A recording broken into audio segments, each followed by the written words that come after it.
Estamos na nossa série Os Cânticos dos Degraus e temos aprendido desde o Salmo 120, vamos terminar no Salmo 134, são os 15 salmos que são saltéria, eles são os 15 salmos separados ali para que o povo estivesse indo para Jerusalém, para louvar, para glorificar a Deus. E em cada salmo existem expressões de louvor, de adoração, e os salmistas que escreveram esses salmos, essas canções, eles iam cantando, louvando a Deus, glorificando a Deus, reconhecendo a bondade do Senhor. Eram os peregrinos e nós somos peregrinos também, que vamos rumo a Jerusalém celestial, amém? O nosso destino final é os céus.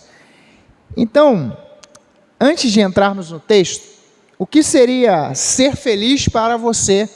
O que você poderia classificar como uma pessoa feliz? E nós colocamos o tema da nossa palavra é seja feliz. O que seria ser feliz?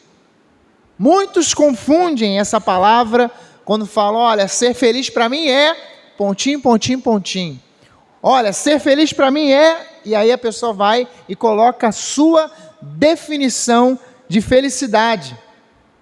Mas qual é o padrão de Deus para uma vida feliz? Qual é o padrão do Senhor para o seu povo, para que o seu povo possa viver uma vida verdadeiramente feliz? Esse salmo de hoje, o Salmo 128, vai nos ajudar a entender um pouco sobre os princípios de Deus para uma vida feliz. E eu quero mais uma vez falar o tema que é seja feliz. Salmo de número 128. Ouça a leitura da palavra, das Sagradas Escrituras com fé, esperança e expectativa para aquilo que o Senhor vai falar aos nossos corações nessa noite. Diz assim a palavra do Eterno: bem-aventurado aquele que teme ao Senhor e anda nos seus caminhos. Você comerá do fruto do seu trabalho, será feliz e tudo irá bem com você. Sua esposa no interior da sua casa será como a videira frutífera. Seus filhos serão como o rebento da oliveira ao redor da mesa. Eis como será abençoado o homem que teme o Senhor. Que o Senhor o abençoe desde Sião, para que você veja a prosperidade de Jerusalém durante todos os dias da sua vida. E veja os filhos dos seus filhos e a paz sobre Israel. Amém? Pai, é a sua palavra lida. Pedimos que o Senhor venha falar aos nossos corações em nome de Cristo Jesus. Amém. Bem, esse salmo é um salmo onde fala sobre felicidade, sobre ser feliz de acordo com os princípios do Senhor. Esse salmo fala sobre felicidade. Feliz o homem, lá no início do primeiro versículo, bem-aventurado o homem, feliz o homem. E aí ele vai falar um retrato ali, né? Filhos, família, casamento feliz, trabalho, prosperidade, progredir. Quais os objetivos desse salmo aqui, quando ele foi escrito? Incentivar o povo de Deus a andar nos caminhos de Deus. O primeiro encorajamento desse salmo é que aqueles homens e mulheres, os peregrinos que iam louvando a Deus, eles tinham que ter na sua mente esse incentivo, né? De andar nos caminhos de Deus, de trilhar os caminhos do Senhor, promover a comunhão do povo de Deus. E qual é a validade desse salmo que nós acabamos de ler para os nossos dias hoje, para a nossa vida, para a nossa família, para o nosso lar? Bênçãos aos que temem ao Senhor e oração para que o Senhor continue nos abençoando. E nós vamos falar agora sobre o que o salmista relata nesse salmo. O que esse salmista ao escrever tinha na sua mente, e quando ele escreveu, a gente não sabe o autor aqui desse salmo, o que ele tinha na sua mente, e todos aqueles homens que iam cantando essa canção também, eles entendiam. Às vezes nós lemos alguns salmos e não entendemos muito bem, mas aquele povo sabia o que queria dizer a cada palavra, e nós precisamos entender, e nós vamos entender através da palavra. O salmista relata em primeiro lugar as bênçãos da vida em família. Os versículos 1 ao 4 que nós lemos, lá no primeiro versículo começa, como nós já falamos, bem-aventurado aquele que teme ao Senhor e anda nos seus caminhos. Há umas versões aí do bem-aventurado já coloca o significado para nós. Se a gente chegar para alguém e dizer, olha, você é um bem-aventurado, você é bem-aventurado, o que isso quer dizer? Feliz. O texto começa dizendo isso, feliz é aquele que teme ao Senhor, feliz é aquele que teme a Deus. Mas pastor, o que é temer a Deus? Uma das coisas que muitas pessoas às vezes confundem quando falam, e aí, o que é temor do Senhor? É ter medo de Deus? Não, não é isso. Temor ao Senhor, uma das definições que eu ouvi há pouco tempo, bem simples, mas muito direta. Temer a Deus é levar Deus a sério. Temer ao Senhor é levar as coisas de Deus a sério. Temer ao Senhor é levar os princípios de Deus a sério. E a pergunta para todos nós é, nós estamos levando o nosso relacionamento com Deus a sério? Esse primeiro versículo, quando o salmista escreve dizendo, olha, feliz é aquele que teme ao Senhor, feliz é aquele que leva a Deus a sério, feliz é aquele que realmente tem um relacionamento real com Deus, não uma experiência que contam, que falam, mas uma experiência que a pessoa teve um dia, um encontro com o Senhor, uma vida com Deus. Não vive uma vida, alguém que leva a Deus a sério não vive uma vida bipolar, ou uma vida inconstante. Hoje eu estou cheio do Espírito Santo, chega amanhã é segunda-feira, é a síndrome de segunda-feira, estou cansado, né? Deixa eu ficar sentado, eu já estou salvo mesmo. Quantas pessoas têm vivido essa síndrome de segunda, em vez de ser só na segunda, é na segunda, na terça, na quarta, na quinta, gente cansada, né? Eu estou cansado para ler a Bíblia, eu estou cansado para orar, eu estou sem ânimo, sem força. Só que quando nós temos o temor do Senhor nas nossas vidas, nós temos um relacionamento e levamos a sério o nosso relacionamento com Deus, buscar ao Senhor se torna uma prioridade. Todas as outras coisas o Senhor nos acrescenta, não é isso? Não tem faltado o pão sobre a sua casa, não é? Não é verdade? Porque o Senhor é o seu provedor. Deus tem nos sustentado, Deus tem nos abençoado. Nós não podemos viver uma vida inconstante. Precisamos ser constantes na presença do Senhor, constantes nesse desejo. Por isso, quando o salmista escreve, olha, feliz, bem-aventurado aquele que teme ao Senhor, feliz é aquele que leva as coisas de Deus a sério, feliz é aquele que se afasta das coisas que atrapalham o relacionamento com Deus, para viver e andar numa vida temente ao Senhor, numa vida onde a prioridade da sua vida está nas coisas de Deus. Temos percebido nesse tempo que estamos vivendo de dificuldade, tempo de pandemia, que nós estamos avaliando o que realmente é necessário, o que realmente é importante. Mas eu queria chamar a sua atenção aqui nesse momento, não perca de vista que o mais importante para todos nós é buscarmos ao Senhor, é vivermos a nossa vida ao lado do Senhor. Observe só a segunda parte do versículo, se você não fechou a Bíblia, quando ele começou dizendo, bem-aventurado, feliz, aquele que teme ao Senhor, agora ele vai dizer, e anda, é um complemento, e anda nos seus caminhos, e anda nos seus caminhos, levar a Deus a sério, e andar nos caminhos de Deus, feliz aquele que anda nos caminhos de Deus. Como as pessoas nos nossos dias estão tão distantes do caminho do Senhor, dos caminhos de Deus, da direção de Deus. A pergunta para nós, estamos andando no caminho de Deus? Estamos vivendo o que Deus quer para nós? Eu tenho vivido o temor de Deus em minha vida? Eu tenho levado o relacionamento com Deus a sério? Eu estou andando nos caminhos de Deus? É uma pergunta que nós precisamos responder individualmente. Eu não posso responder por você, você não pode responder por mim. Todos nós temos uma resposta e precisamos dar essa resposta ao Senhor. Quando nós olhamos o que está escrito, feliz é aquele que teme ao Senhor. E, além de temer ao Senhor, além de ter um relacionamento sério com Deus, um relacionamento genuíno, ele anda nos caminhos do Senhor. Os versículos 2 a 4, temos algumas promessas aqui que eles deixaram aqui registrado. Olha, você comerá do fruto do trabalho, versículo 2, observe aí. Você vai comer do fruto do trabalho, e é um alerta para todos nós. O seu trabalho, quem está empregado aqui nessa noite, o seu trabalho é bênção de Deus para a sua vida. Amém? O seu trabalho é bênção de Deus para a sua vida. Nós não podemos perder isso de vista. O salmista escreve isso: olha, você vai comer do fruto do seu trabalho. Infelizmente vivemos um tempo onde, quando você está desempregado, você está numa fila de emprego, tem 1000 pessoas para 3 vagas, e ali quase que 100% está reclamando. Quando você entra numa empresa, alguém diz: olha, aqui você não vai progredir, aqui não é muito legal. E infelizmente somos rodeados de pessoas negativas que têm uma visão errada do trabalho. Mas quando nós entendemos que o trabalho é bênção de Deus para as nossas vidas, quando nós entendemos que aquilo que vem para nós, aquilo que Deus nos dá é um privilégio, porque é Deus provendo tudo em nossas vidas, o salmista deixa isso dizendo: olha, você comerá do fruto do seu trabalho.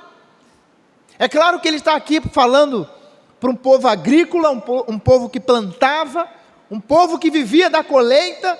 Então o povo se preparava para semear, para plantar, o povo esperava o momento da colheita, e aí ele faz essa linguagem, né? O fruto do seu trabalho. Você vai ver, você vai comer do fruto do seu trabalho, aquilo que você plantar. Vai demorar um tempo, mas você vai colher. Você vai colher o fruto do seu trabalho. E nós estamos, a cada um que está aqui, a cada dia, você que está empregado, colhendo o fruto do seu trabalho. Aproveite o seu salário, né, aquilo que chega às suas mãos, para honrar a Deus. Não viver e dizer assim: mas o salário não dá para nada. Não, tudo que nós recebemos, tudo que nós temos é o quê? Provisão de Deus. É o fruto do nosso trabalho. E nós temos que honrar a Deus, glorificar a Deus a cada momento. E nesses momentos também, entendermos que estamos empregados, porque o Senhor, nesse tempo de crise, nesse tempo de dificuldade, está se cumprindo na sua vida aquilo que eu sempre digo: o pão não está faltando, porque o provedor, o Senhor, tem sustentado você e a sua família. Amém? O Senhor tem nos sustentado. Olha a visão do trabalho aqui no texto, e a visão dos nossos amigos, e muitos que estão próximos de nós têm uma visão negativa do trabalho.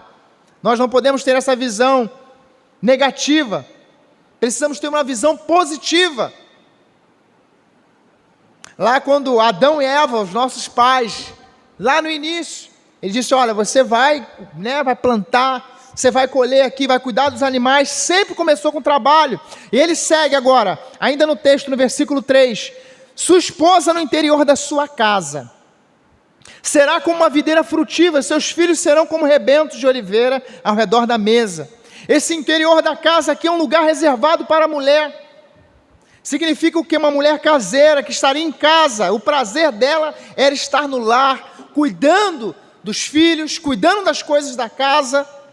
E aí o salmista faz um retrato de uma família feliz, vida frutífera. Ele cita aqui, a oliveira, e demorava muito tempo, em alguns momentos 40 anos, para a oliveira dar fruto. Mas tudo o que acontecia na família ali era o cuidado de Deus, como tem acontecido nas nossas famílias nesse tempo, Deus cuidando de nós. O salmista, quando escreve isso, ele vai dizer e fazer esse desenho, esse retrato de uma família feliz. E a gente tem falado de família nesse texto porque a sua família é um projeto de Deus. Nem todos ouviram. A sua família é um projeto de Deus. A nossa família é um projeto de Deus. A família é um projeto de Deus. A família que tem sido atacada a todo momento. Esse texto aqui valoriza essa bênção que é viver em família. Como é bom quando nós podemos reconhecer a importância dos nossos familiares, a importância das pessoas da nossa casa, os nossos entes queridos. Eu já citei aqui nessa mesma série, como que muitas pessoas só querem dar valor quando não podem mais dar valor. Minha esposa, meu filho, meu pai. Valorize a sua esposa, valorize o seu marido, valorize o seu filho. Filho, valorize os seus pais. Esse é o tempo de nós trazermos a importância da família, dos membros da nossa família. Estamos vivos e temos que aproveitar. Sabe por quê? Com aquela expressão, né? Ninguém nessa terra vai durar para sempre. Nossa vida é passageira. Nenhum de nós temos a garantia que amanhã estaremos vivos. Então, se você tiver que honrar a sua família, alguém da sua família, faça isso ainda hoje. Faça como o nosso irmão Márcio fez ali no momento do testemunho, não é isso? Faça isso no seu lar, para os seus entes queridos, para os seus familiares. E aí no versículo 4 ele ressalta aqui, ele dizendo mais uma vez: e como será abençoado o homem que teme ao Senhor? Como será abençoado aquele que anda no caminho do Senhor? Como será abençoado a família que vive essa realidade aqui? Eles estavam cantando essa canção, andando pelas ruas, indo para o lugar de adoração que era Jerusalém, iam cantando, louvando a Deus, dizendo: olha, feliz é a família, bem-aventurado aquele que teme ao Senhor. E aí no versículo 4, uma repetição, reforçando a importância do relacionamento com Deus, reforçando a importância de andar no caminho de Deus, reforçando a importância de desenvolvermos essa vida com o Senhor. Talvez quando nós falamos de família, você pensa: não, mas a minha família, olha, se a renda melhorar, vai ser bem, vai ser muito bom, não vai? Ah, se de repente tiver uma casa melhor, vai ser muito bom, não vai? Tem uma casa de praia, vai ser muito bom. Mas aquilo que é mais precioso está nesse texto, que é uma família, não individualmente começa falando, ó, bem-aventurado aquele que teme ao Senhor, aquele que anda nos seus caminhos. Mas a maior alegria que a sua família vai desfrutar é quando você puder falar assim: eu e a minha casa servimos ao Senhor. Vai ser a maior alegria. Se você já pode dizer isso, se todos da sua casa já tiveram um encontro com o Senhor, essa é a maior alegria. Você pode adquirir algo, conquistar um bem, isso é muito bom. Mas aquilo que é mais precioso é a sua família, é a minha família, no altar do Senhor. Toda a nossa casa diante do Senhor. Ah, pastor, mas a dificuldade, o meu marido, olha o meu filho. E eu sempre reforço aqui, a transformação de uma família começa com uma pessoa. A história da sua família começou a mudar quando você se posicionou, quando você saiu da sua casa para o lugar de oração, para a casa do Pai, para a casa do Senhor, para dizer: Senhor, tem misericórdia do meu lar, cuida dos meus, cuida da minha casa, cuida da minha família. Não permita que as mensagens contrárias a esse princípio de Deus, porque a maior felicidade que você pode ter é ter a sua família diante do Senhor e você entender a importância de estar diante do Pai, diante do Senhor, sendo aquele que vai ser usado para alcançar toda a sua família. Que Deus possa usar a sua vida, a minha vida. E o salmista disse no versículo 4, como será abençoado? Ele receberá as bênçãos vindas das mãos de Deus. Obedecer a Deus gera o quê? Obediência gera bênção. Obedecer é melhor do que sacrificar. Obediência a Deus, obediência à palavra de Deus, obediência aos princípios de Deus, obediência aos valores de Deus. O salmista, ele também relata, em segundo lugar, a proclamação da bênção de Deus. Os versículos 5 e 6 são uma declaração de fé. Quando você olha para o versículo 5, ele dizendo que o Senhor o abençoe desde Sião, para que você veja a prosperidade de Jerusalém durante os dias de sua vida. Ele estava reforçando para o povo e declarando para o povo aquilo que ele, quando escreveu, acreditava. Olha, que o Senhor te abençoe, que o Senhor te abençoe, para que você veja o agir, o cuidado, as bênçãos de Deus, todos os dias da sua vida, em todos os momentos. Só que em alguns momentos da nossa caminhada nós ficamos cegos, né? Não conseguimos enxergar as bênçãos de Deus e começamos a enxergar somente o que está nos faltando. Mas nessa noite eu quero te convidar a reconhecer que você é um abençoado do Senhor. Você pode levantar sua mão e dizer: eu sou um abençoado. Eu sou um abençoado pelo Senhor. Você é um abençoado pelo Senhor. Nós somos abençoados pelo Senhor. Não podemos ter os nossos olhos voltados somente naquilo que está faltando. Precisamos abrir os nossos olhos e enxergar as maravilhas de Deus, aquilo que Deus tem feito. Uma coisa tão simples, né, que se tornou tão importante. Respirar, a gente não para pensar, né? Podemos respirar. Quem pegou aí, alguns irmãos pegaram, passaram pelo Covid, quando deu a falta de ar, viu a importância do ar. A importância de você respirar, uma coisa tão simples, não é isso? Mas tão vital, tão importante. Olha a bênção de Deus sobre nós. Nós não podemos perder de vista. Por isso que esse salmo foi escrito para que o povo reconhecesse o agir de Deus no meio do povo. E nós precisamos reconhecer o agir de Deus na nossa vida, na vida da igreja, na vida do seu povo. Precisamos enxergar aquilo que Deus tem realizado. Tivemos alguns irmãos que foram infectados pelo vírus, mas 99, quase por cento, todos foram curados para a glória de Deus. Não é isso?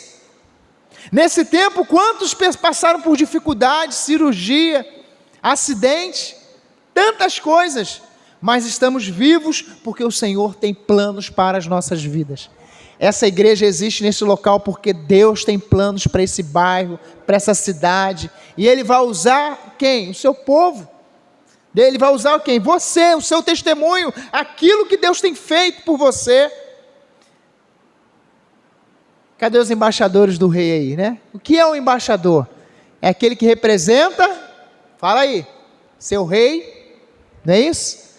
Na corte de outro, nós estamos aqui nessa terra, representando o Senhor, o Rei dos Reis, aquele que fez, faz todas as coisas em nossas vidas. Amém? Não se esqueça que você é um abençoado pelo Senhor. Esses versículos 5 e 6, quando ele escreve, o salmista, era, na verdade, como se fosse uma oração sacerdotal. Versículo 6 lá, diz lá assim, né? Diz como? E veja os filhos dos seus filhos e a paz sobre Israel. Nos remete a um texto de Números 6, do 24 ao 26, que diz lá, que o Senhor te abençoe e te guarde, que o Senhor sobre ti levante o rosto e te dê a paz. Que o Senhor faça isso nas nossas vidas. Esse salmista, quando escreve esses dois versículos 5 e 6, era porque ele acreditava naquilo que Deus iria fazer pelo seu povo, naquilo que Deus ia realizar, naquilo que Deus iria fazer. Era uma oração de fé, uma oração de esperança, era uma oração de convicção no poder de Deus. E nós precisamos também, assim como esse salmista, que teve uma experiência com Deus, nós que já tivemos uma experiência com o Senhor, precisamos orar também com fé, com esperança, com convicção. As coisas estão difíceis, mas a última palavra é do Senhor. As coisas estão terríveis, mas Deus ainda não deu o ponto final. Olha as dificuldades, olha tantas situações, mas nós podemos clamar ao Deus que nos ouve. Nós não podemos perder a nossa fé, não podemos perder a esperança, não podemos nos afastar dessa realidade. Por isso que o salmista, quando escreve, o povo ia cantando, lendo e cantando, se passava para os filhos, passava para os netos. Olha esse salmo aqui, olha que coisa preciosa. Ande no caminho do Senhor, tema a Deus, viva com Deus, ande com Deus. E ele termina dizendo, olha, Deus vai fazer, que o Senhor nos abençoe, que o Senhor, olha, você vai ver a bênção de Deus sobre você, sobre os seus filhos, sobre a tua casa, desde Sião, todos os dias da sua vida. E nós temos um privilégio também, porque recebemos uma promessa para todos os dias. Lá em Mateus 28, Jesus disse, certamente que estarei com você, conosco, todos os dias, até a consumação dos séculos. O mundo ainda não acabou, não é verdade? E esse versículo que eu citei, essa palavra de Jesus é para nós. Ele está conosco hoje. Ele está conosco na luta. Ele está conosco na dificuldade. Ele está conosco na doença. Ele está conosco em todos os momentos.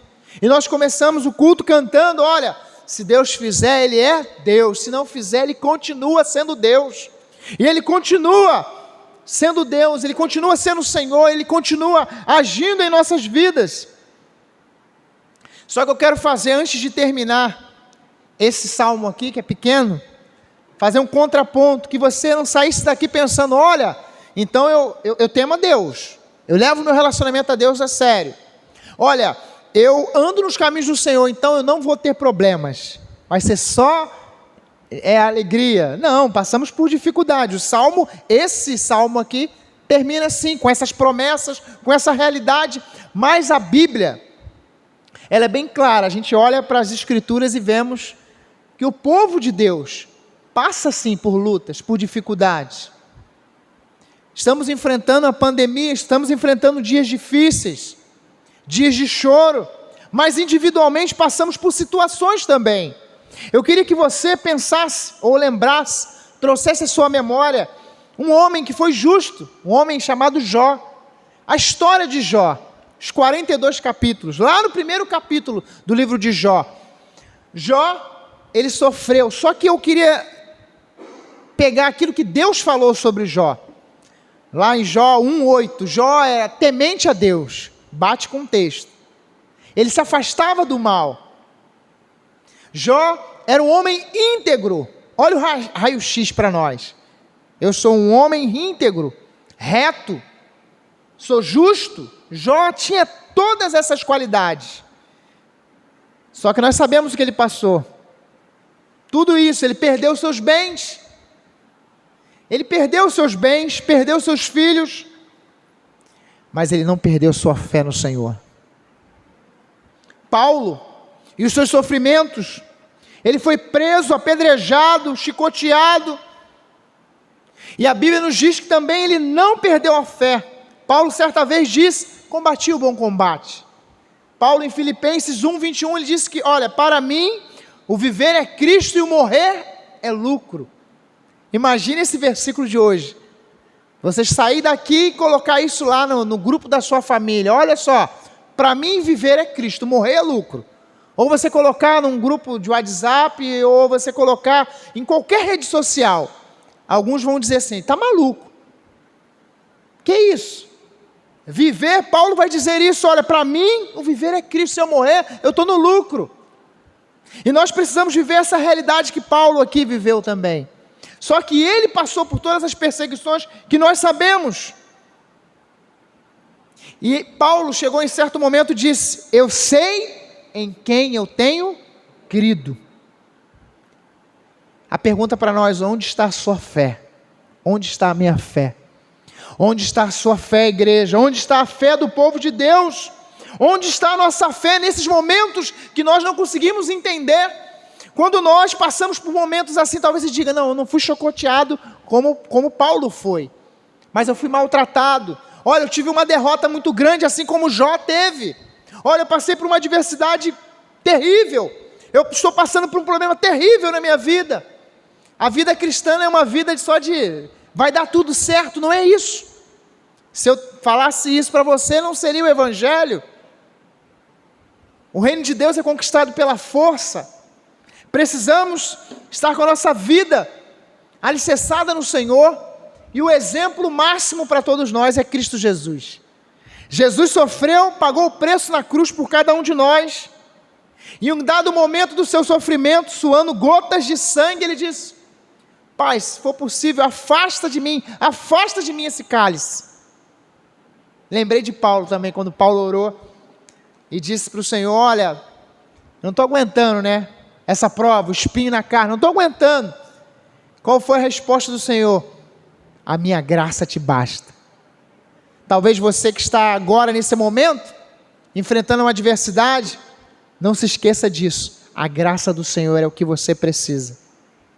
Viver a cada dia, todos os dias, voltando para Cristo.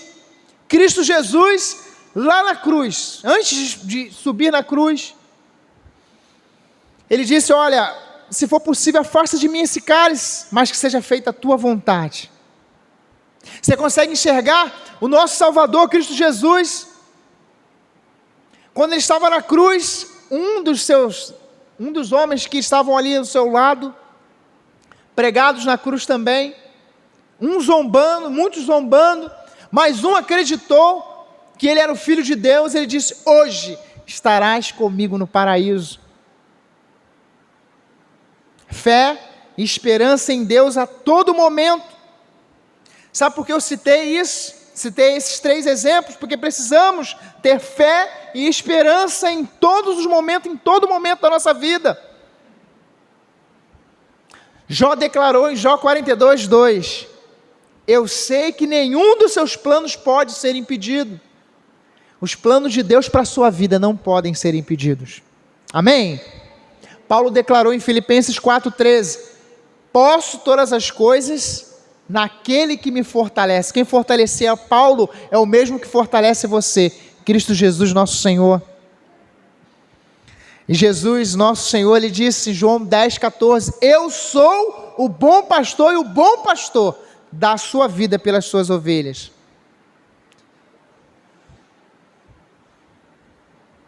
Será que nós somos capazes de declarar: olha, eu creio, eu acredito, eu confio no Senhor, eu creio que a última palavra é de Deus, eu creio que Deus vai fazer, não sei como Ele vai fazer. Qual é a resposta? Talvez você conheça a música também. Eu não sei como Ele vai fazer, mas Ele vai fazer. Como tudo o que Ele faz é perfeito, é na hora certa, é no momento certo.